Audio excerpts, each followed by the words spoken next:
Hi, this is Josh. Today I'm reviewing another book. This is a Bible. This is the Interlinear Bible. It's Hebrew, Greek, and English. And it's the author is Green. And interesting read. It's, let me open it up here for you. What's funny is that it's Hebrew, Greek, and English. But the four Gospels were not written in Hebrew originally. They were written in Aramaic. Well, some people say the whole New Testament was originally written in Hebrew and then translated into Greek, but that's up for controversy too. But just kind of weird you wouldn't have an Aramaic. But open it up here and let you take a look here. They've got. Can you see that? It's all written in Hebrew in the middle. Underneath is the best translation of the word that they think fits in there. It's got the King James, I believe, on the sides and the margins.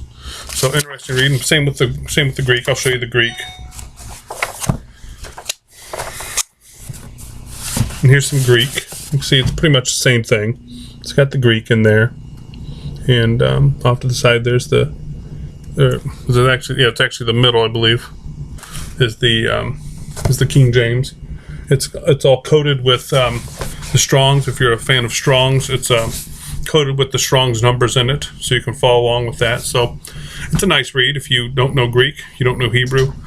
I mean, is it a perfect translation? Well, no, because I mean, if you've watched any of my other videos, you'll see that I don't really like King James. Left a lot of stuff out, a lot of stuff been mistranslated, but it's a good start if you can kind of keep that in mind.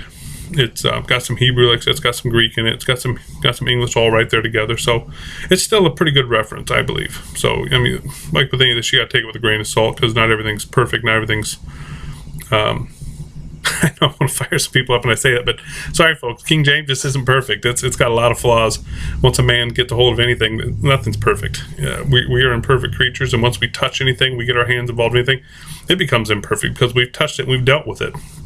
So I know growing up, I know everybody said, oh, King James, but I still don't agree with it. There's a lot of other translations out there that are much better, much more accurate. So King James, like I said, left a lot of stuff out too, just like some of the other translations. So, but overall, it's still interesting read. They're not expensive. When I bought this years ago, it was pretty expensive. You can get them now for less than $50, $40. So you just have to look for them on sale.